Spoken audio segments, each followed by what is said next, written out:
Hi, this is Jessica DeMassa in the GuideWell Insights Lounge, and I'm here with Neil Jacobstein, who is the Chair for Artificial Intelligence and Robotics for Singularity University. Neil, welcome. Thank you. Good to have you. Good to be back. So give us a state of play on artificial intelligence in healthcare right now. What's going on? Are we moving forward? Have we hit a roadblock? We're What's definitely happening? moving forward. Okay. 2017 was a great year for AI and AI in healthcare. Okay.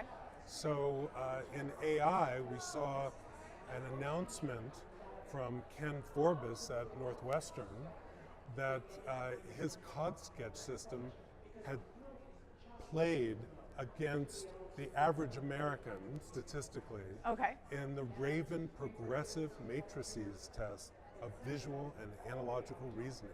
Okay, Neil, I'm going to ask you, And what this is that? This is a test that's more than just saying, for AI, this is a dog, this is a cat, this is a mouse. This test is a test of the ability to think in analogies and to Interesting. reason about what the AI system is looking at. And it outperformed the average American. That's incredible. Yeah. That's incredible. And so So we're what does that also mean for us? seeing- Unpack that a little bit for me. Yeah, so we're also seeing an AI developed at Carnegie Mellon by Tomas Sandholm and his graduate student Norm Brown that beat 4 world champion poker players. Oh, wow. And it didn't just beat them, it ended up, he played 120,000 hands just to make sure the result was not a fluke, and it ended up with 1.77 million in poker chips. Oh And my you might gosh. think, you might think, who cares? No. But this really matters because this system can deal with bluffing and misinformation and strategy. So that is really a very big deal.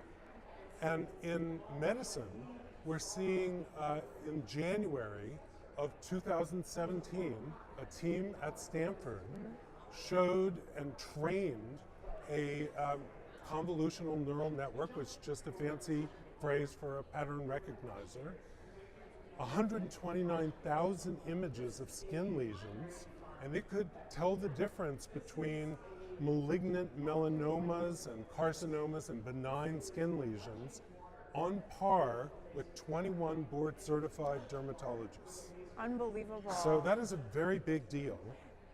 Also, 2017, a team at Imperial College London trained a system, a neural network system, on 256 MRI images of patients that had pulmonary hypertension, which is a kind of heart failure. And the average cardiologist can predict the 1-year survival rate of people with pulmonary hypertension at about 60% accuracy. Okay. And this system performed at 80% accuracy. Wow, So unbelievable. that is really a non-trivial difference. So in summary, we're seeing AIs and machine learning systems performing at narrow tasks really remarkably well and getting breakthrough results, both in AI in problem solving and AI in medicine.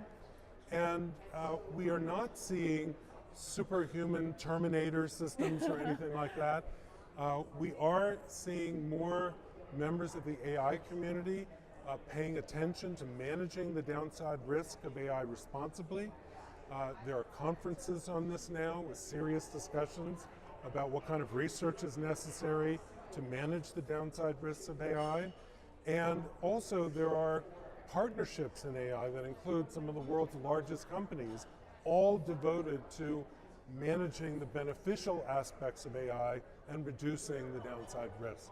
So I think we're seeing both breakthrough results and increased responsibility about managing the technology. It sounds like, and it almost sounds like that wow factor of a couple years ago of like, look how cool this is, has now turned into, okay, how do we operationalize it? Is that really what you're seeing? It is. Okay. Yeah, it's still cool.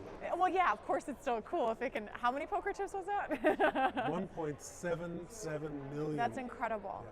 And so, how can the health industry? Because I know as you were talking through that example about identifying melanoma and other things like radiologists being displaced, things like that. There's a lot of fear around that. And so, what would you say? What would your advice be to the greater healthcare community about integrating AI in? Should we be afraid of the Terminator? No, I don't think we should be afraid of a science fiction beast. We don't have superhuman intelligences yet. I think we may in the future, but I don't think they'll necessarily be evil. I think they'll be our partners. And AIs are already performing at a superhuman level at very narrow tasks, like certain aspects of radiology, but not everything that radiologists do, or not everything that doctors do. Right. So it turns out that only about 60% of jobs have 30% of tasks that can be automated, and only about 5% or less of jobs have all of their tasks that can be automated. Okay. So when you hear about AIs doing something that professionals do or people do in the blue collar world, that doesn't mean they automatically are going to get displaced. They might be augmented, they might work alongside AIs. But I don't believe in just presenting a kind of Pollyanna view of the world. I think there will be a lot of new jobs, but a lot of displacement. And what matters is the ratio of jobs displaced to new jobs, and that ratio could be unfavorable. And I think that if it is unfavorable, and there's uncertainty here, it's prudent for us to make education available for free so we can retrain people who are willing to do that and able to. And for people who don't want to or are not able to, I think we've got to figure out some experiments in basic income. And of course, we might not do that. Right. And we might run the risk of absorbing the consequences, and the consequences might be worse than doing some kind of experiment in basic income. So I recommend doing that. I think that's the prudent thing to do. All right, last question for you real quick. I'm dying to know. So we talked a lot about what happened in 2017. What are you most looking forward to in 2018? What do you have your eye on?